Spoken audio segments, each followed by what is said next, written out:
There's a magical law that was discussed in the book of Q, which is also in the New Testament. Ask and it shall be given to you. Seek and ye shall find. Knock and it shall be opened unto you. That means watch what doors you're knocking on. Be careful of what you're looking for because you're going to find it. It's a statement of metaphysical principle that we get what we're looking for. What we focus on, we get more of. So what doors are you knocking on? What are you looking for? Seek and ye shall find. Ask and it shall be given to you. Knock and it shall be opened unto you. Asking doesn't necessarily only mean, oh, please, can I have such and such? It's what are you putting your attention on?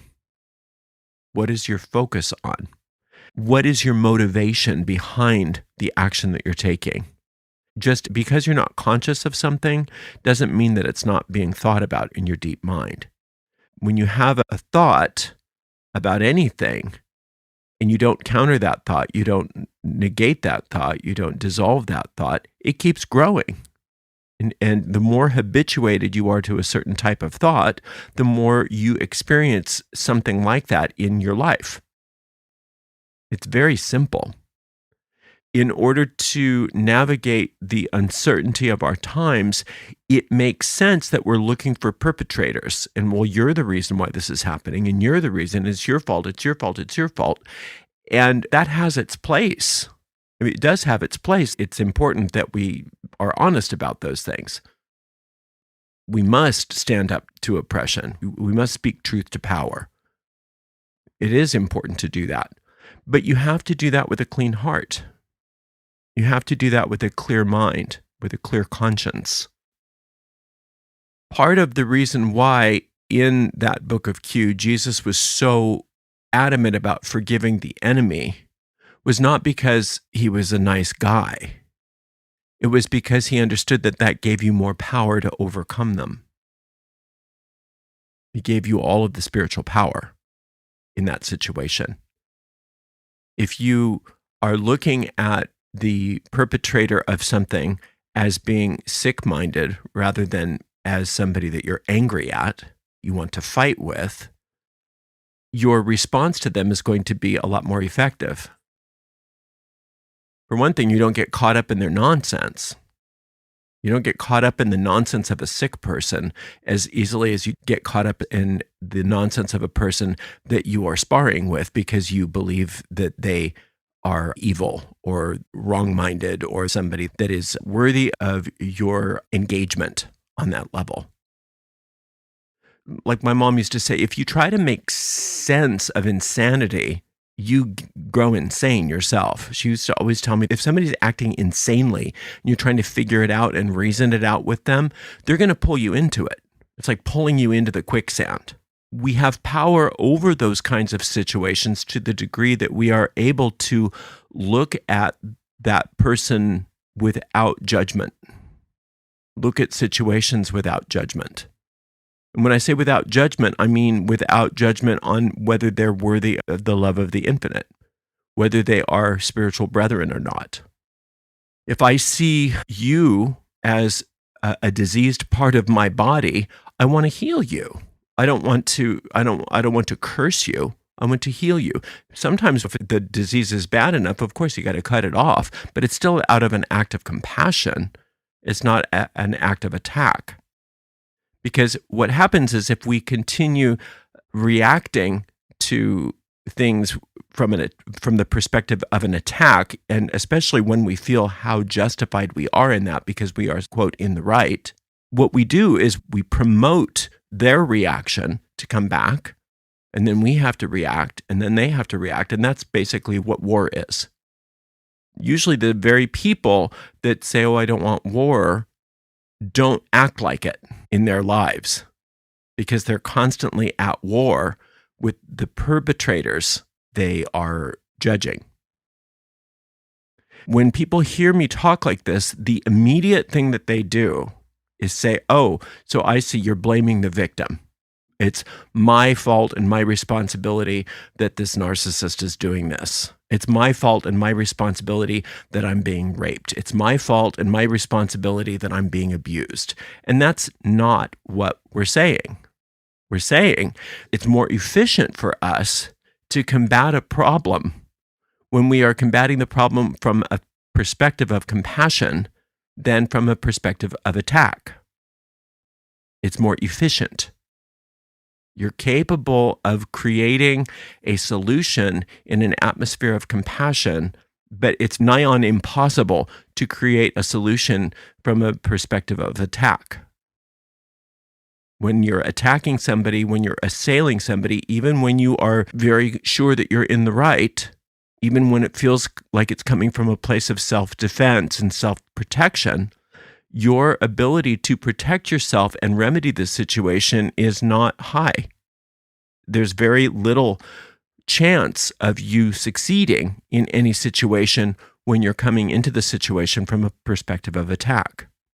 If before you respond to the situation, you allow yourself to be calm and ask for help, to see them in a different way, to see them in a different light, the way you respond to the situation is going to be very different than your initial knee-jerk response was going to be. And it's amazing how when we are allowing ourselves to work within the law of love, which is what that is, one of the extensions of the law of love is forgiveness. But when you're working with the law of love, many of our problems can be solved within hours, not generations. Hours. And I invite you to try that on a very small scale first, just to prove it to yourself. Obviously, I never want you to believe anything that I say, nor should you. You shouldn't believe anybody, but you should be able to test something out and see if you get results. So try it.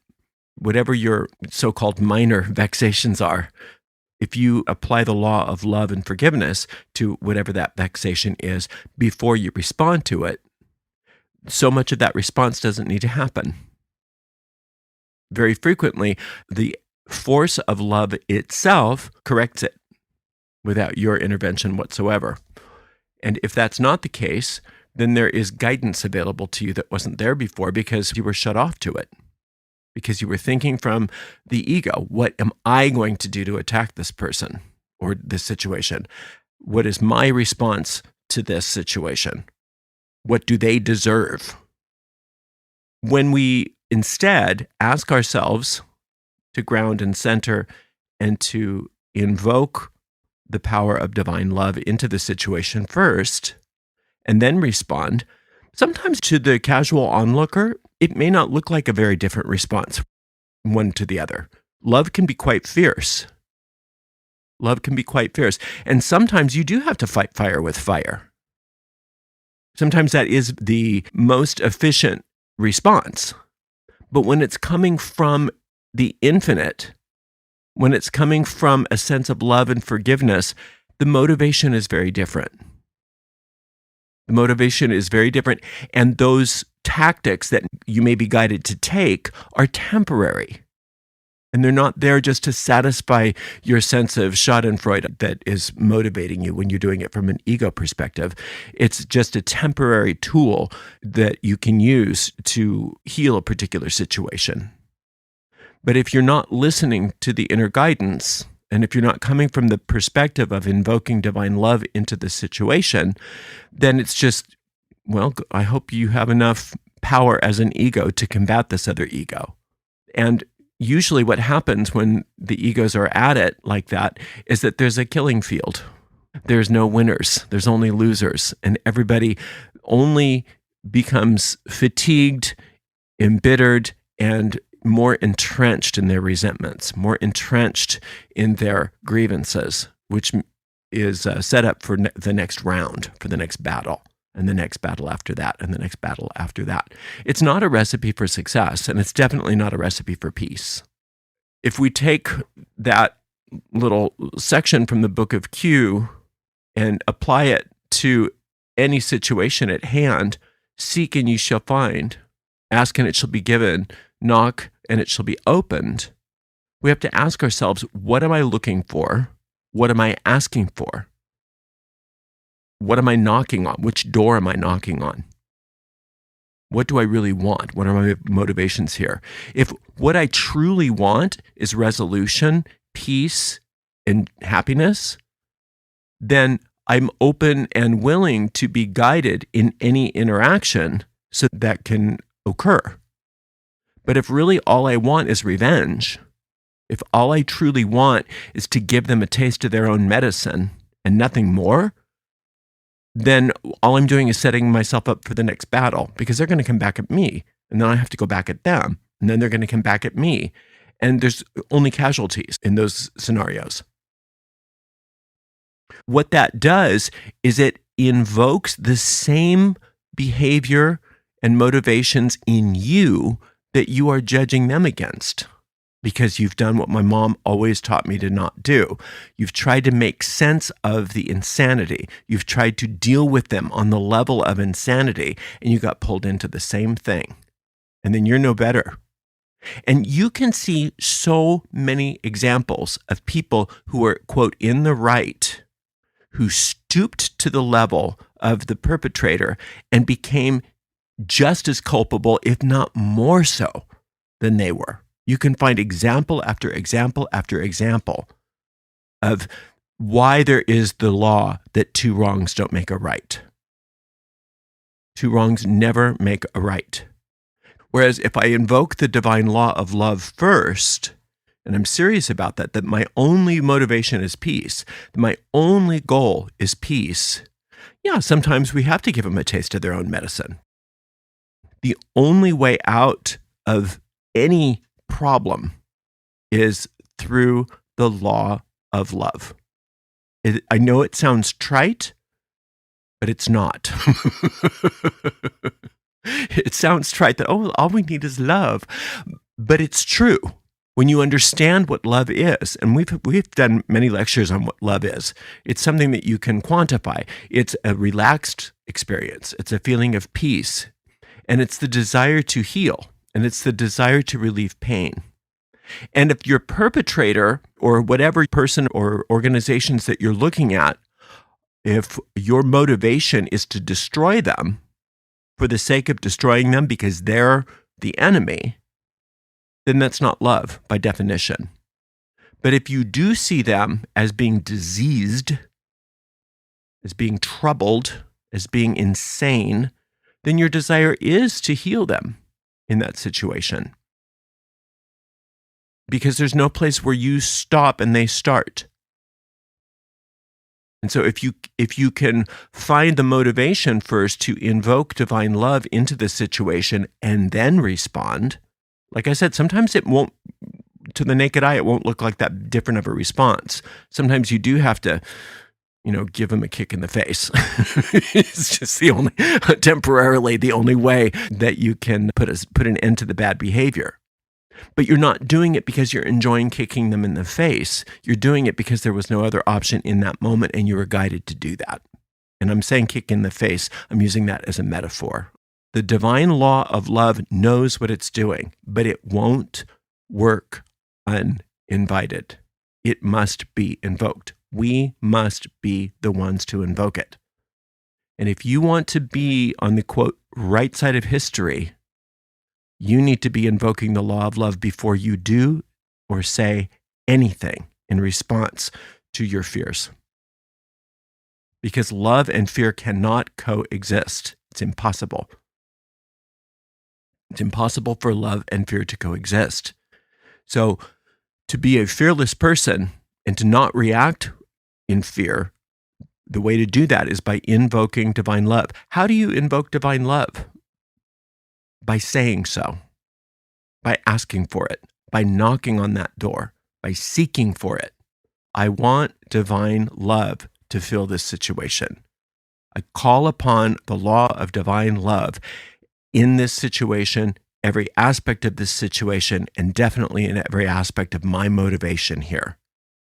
If my motivation really is to be helpful, then I'll know exactly what to do because I will be guided and I will be led. Actually, you're going to be guided and led no matter what you do. But if you're guided and led by the ego, which is all about revenge, it's all about take this, you sucker. That's the attitude of the ego, is attack, attack, attack, attack. Very often under the guise of justified attack. You're so justified in this. Look how horrible they are. They are the most evil things on the planet. And if you don't attack them, they're going to attack you, kind of thing. But if you call upon divine love instead, your motivation comes from a different source. Your motivation comes from the source that can heal the situation, no matter what it is. There's no situation that cannot be healed when you call upon divine love. And you will be guided very clearly in each and every situation, but you have to take that step. It's really up to you. It won't be done for you or to you because of your free will. And so if you really want to be a force for healing in the world and in any situation, you learn how to practice this, calling upon divine love before you respond. Sometimes you'll get it wonderfully, and sometimes you're not going to do so well, and that's okay. Remind yourself frequently when you're judging people, especially really heinous, awful, evil behavior. Ask yourself if you are completely without error. Are you perfect in this world? I know you're perfect as a soul, but do you act in a perfect manner in this world? Do you do everything right? Do you ever do anything that harms another person? Do you ever lie? Do you ever steal? Do you ever gossip? Do you ever badmouth people? Do you ever cheat anybody? There's all kinds of stuff that we do, even on a small scale.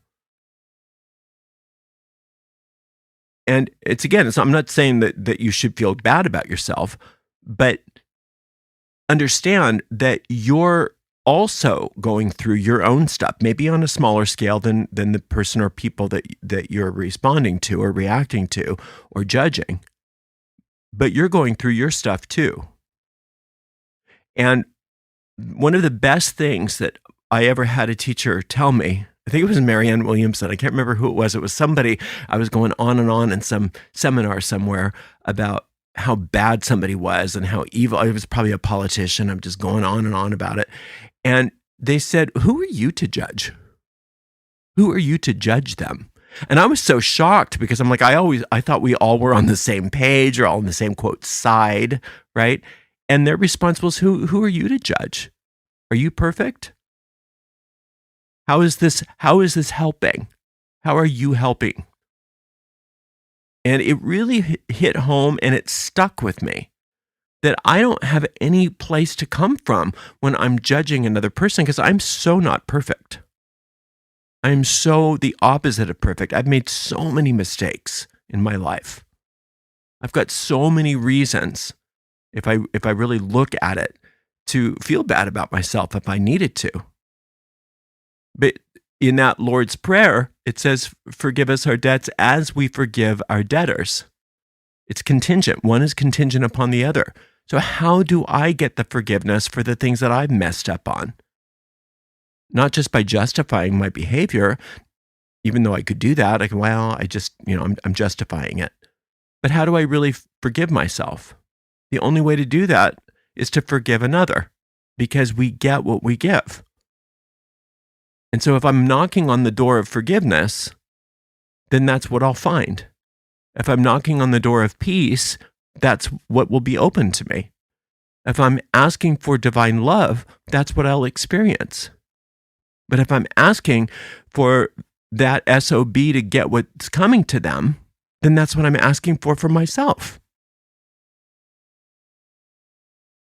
No matter how justified I am, no matter how, quote, in the right I happen to be. In fact, that's when we make our biggest mistakes in this world, is when we are taking the moral high ground in a certain situation, when we can point to every piece of evidence as to why we're in the right and they're in the wrong. That's very frequently when we make our gravest errors, because we don't knock on the door of love. We knock on the door of judgment. We knock on the door of attack. We knock on the door of persecution. And then we wonder, I wonder why that's happening to me. I'm such a good person. Why am I being persecuted? Why am I being so judged? And it's no big mystery if we really look at it. So be careful in those waters, especially now, because it's really easy. It's really easy to take the moral high ground right now, because many of the behaviors, there's a lot of the behaviors that are going on, which are heinous. They're evil. They're wrong. It's true.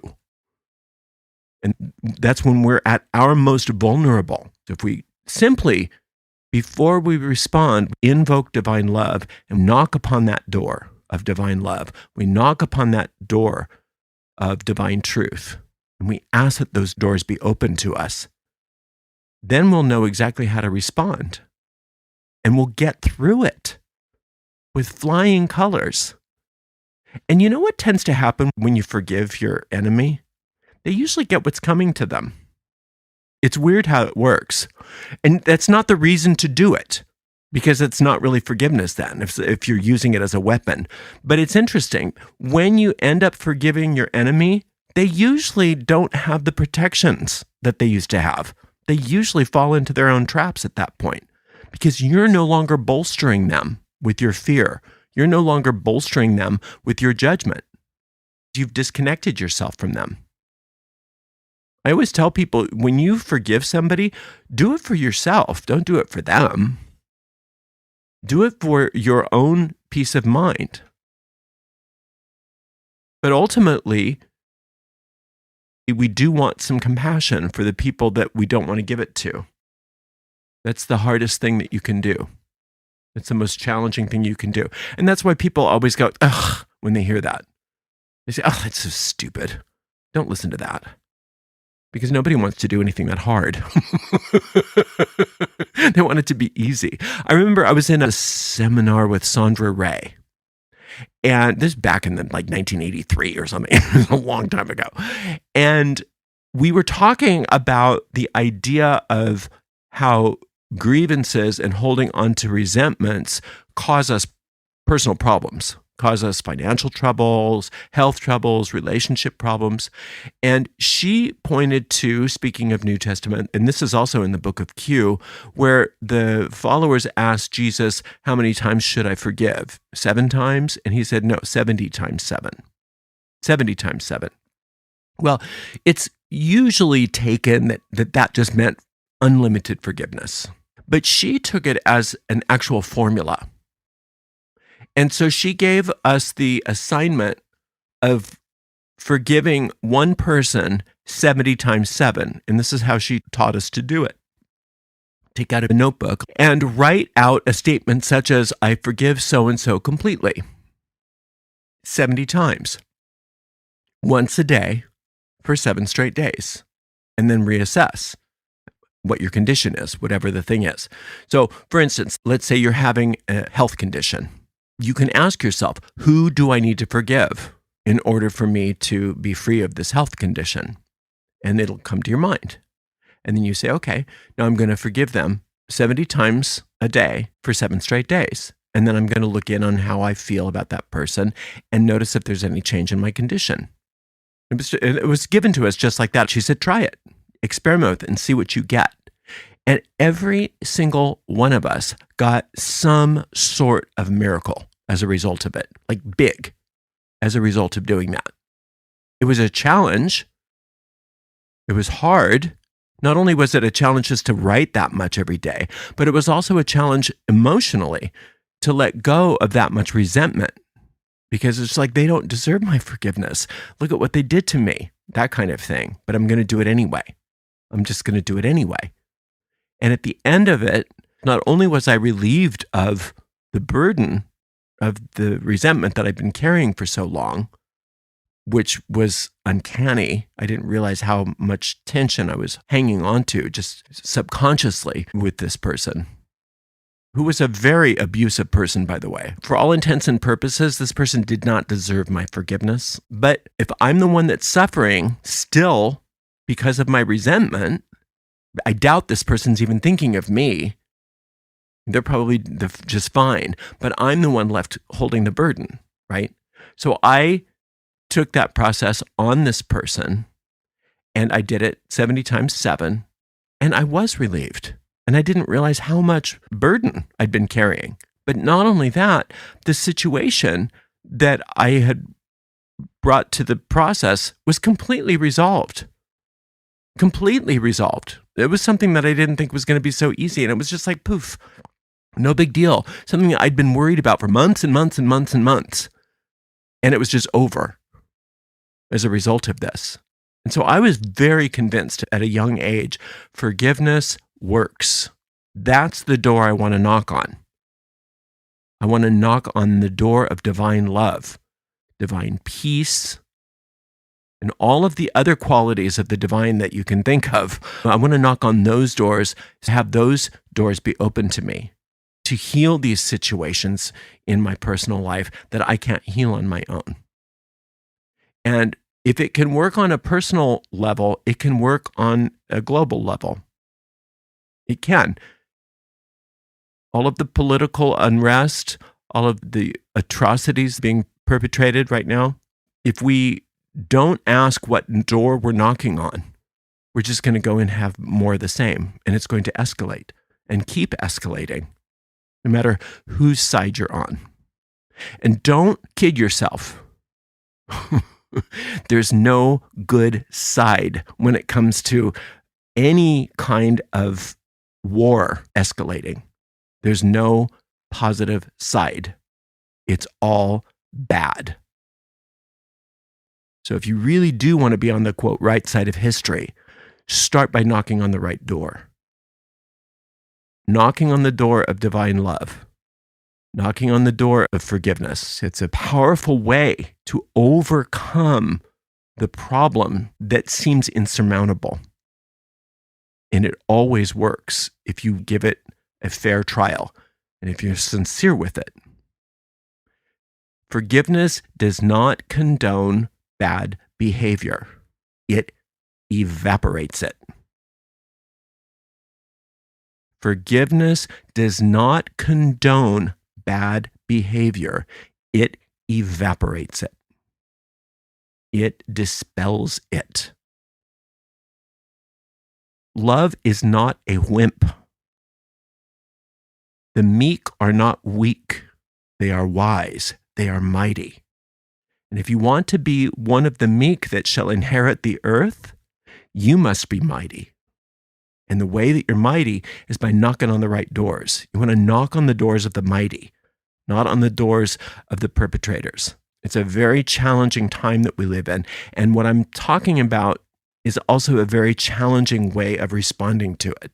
It's not easy, but I do know it works. So we can be, quote, warriors for peace. We can be warriors for divine love by knocking on that door. And when we're filled with divine love, we're filled with that angelic energy, there's nothing that can harm us. There's nothing that can stop us because we're being guided. We're being led in every situation, in everything that we respond to. But we have to make the first step. We have to start by knocking on those doors, asking for those things, seeking for that. What am I seeking? What am I trying to get out of this situation? That's a great question to ask yourself before you respond to something. Am I just being reactive? Am I being pulled into their insanity? Am I being used by them? Am used by the ego? Am I a schmuck? No, I'm not a schmuck. I'm a magus. I'm an adept. So I'm going to knock on the door of the adept. I'm going to knock on the door of divine love. And I'm going to be guided through this to the other side of this and victory. The cool thing about divine love is that when you win, ultimately everybody wins. Nobody's, quote, left behind. You may not see it in this lifetime. You may not understand it totally, but ultimately everybody wins through divine love. And if we but knock on those doors, pretty soon nobody's going to want anything else. They won't understand it necessarily at first, but if you do the knocking, that divine love is going to come through you, and they're going to want more and more of what you have.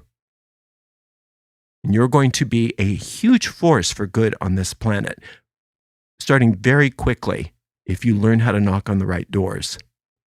Because a little bit of love, just that tiny little bit of love, divine love, overcomes a sea of resentment, a sea of violence, a sea of hatred. Just like a little bit of light in a dark room destroys the bulk of the darkness. You've got a lot of power. So let's use that together and start knocking on the right doors. Start knocking on the doors of peace and the doors of love. Again, not to be a victim, not to roll over and let somebody kick you. But before you respond, if you ask for divine love, if you knock on that door, you'll know how to respond in a way that's very effective and that doesn't pull you into their insanity. If you do it all by yourself, not so much. You can do it. We can all do it. It just takes some discipline of invoking before we react. Invoke before you respond to anything. That's what our new discipline has to be. And it's so important that we get that right now. And we can do this. We've got a lot of power on our side. You are not powerless. You are very powerful. Thank you so much for spending some time with me today. I so appreciate you. Until next time, blessed be.